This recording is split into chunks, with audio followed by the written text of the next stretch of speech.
The sun was dipping low behind the jagged Afghan ridge line when the team of Navy SEALs began their slow advance through the dust and heat.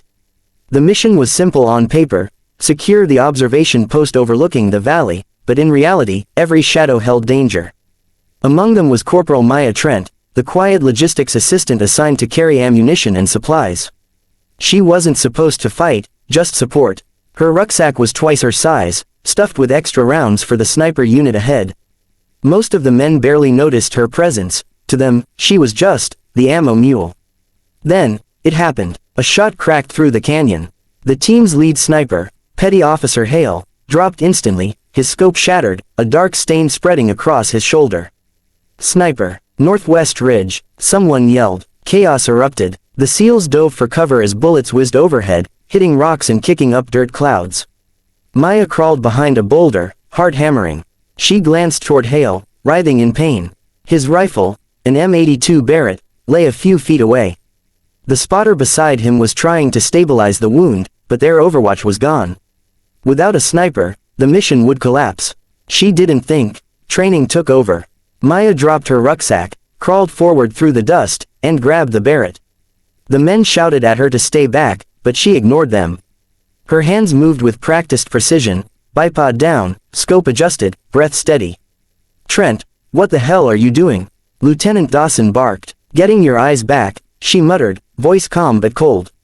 No one knew that before logistics, Maya had spent 6 years in covert operations as one of the few female snipers trained under Joint Task Force Shadow.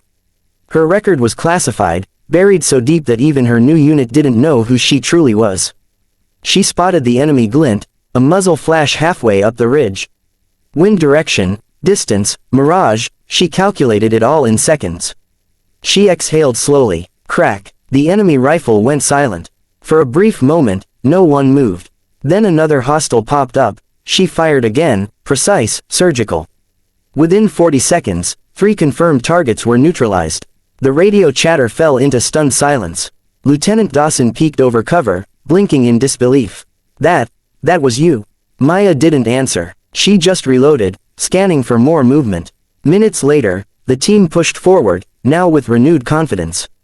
The ridge was theirs by sundown. When the extraction chopper arrived, Hale, bandaged but conscious, looked at her with awe. "You ever think of going sniper full-time?" he asked, half smiling. She simply handed his rifle back. "Just covering your post, sir."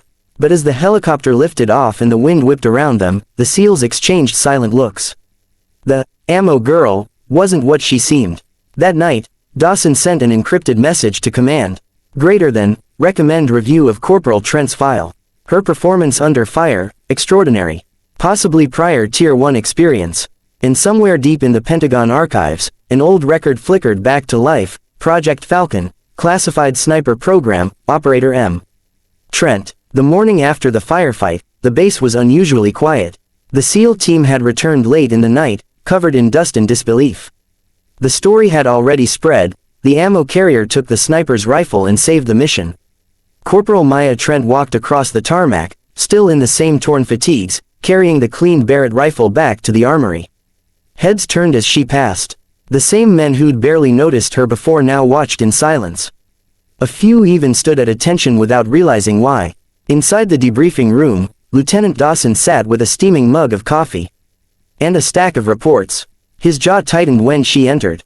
"Sit down, Corporal." Maya obeyed, posture calm, expression unreadable.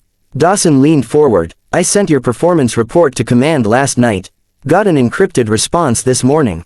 He slid a printed file across the table. The header read, "Access restricted, eyes only. Care to explain why a supposed logistics corporal has a classified sniper record buried under 3 layers of clearance?" Maya's eyes stayed on the folder. "I wasn't supposed to be on active status," she said quietly. "Just supply support. They pulled me from Task Force Shadow 2 years ago, medical reassignment, after my team was lost." Dawson frowned. "And you didn't think we needed to know that you were a Tier 1 operator?" She met his gaze finally. "You didn't need to. My orders were to carry ammo and keep my head down." There was a pause. Outside, rotor blades thumped softly in the distance. The lieutenant studied her for a long moment, then sighed. "You saved 6 of my men yesterday. If you hadn't taken that shot, Hale would be dead and we'd be body bags." Maya shrugged slightly. Just did my job, sir. The door opened suddenly. Petty Officer Hale, arm in a sling, limped in with a crooked grin. Permission to interrupt, sir. Granted, Dawson muttered. Hale looked at Maya. I've been behind a rifle for 10 years, Corporal. I've seen a lot of shooters under pressure. What you did out there, he paused, shaking his head. That wasn't luck. That was instinct, precision, and nerves of steel. Maya gave a faint, tired smile. Good rifle. Just needed the right hands for a minute. The lieutenant closed the folder and stood. Command wants you reassigned, he said finally. They're sending an officer from HQ tomorrow to discuss your status. Hale raised an eyebrow. You mean they're pulling her out? Dawson looked back at Maya. No, they're reinstating her. Captain Maya Trent, Shadow Division. The room fell silent. For the first time, the others saw her not as the quiet woman carrying bullets, but as a ghost from the classified ranks, one who wasn't supposed to exist. As she rose and saluted, Dawson returned it sharply. Welcome back, Captain. We'll make sure everyone knows whose six they're really under from now on. Outside, the sun broke through the dust, just as the base loudspeaker crackled to life. Greater than, attention units, Falcon Operative confirmed. Mission status upgraded, and just like that, the ammo girl was gone. The sniper, the legend, had returned.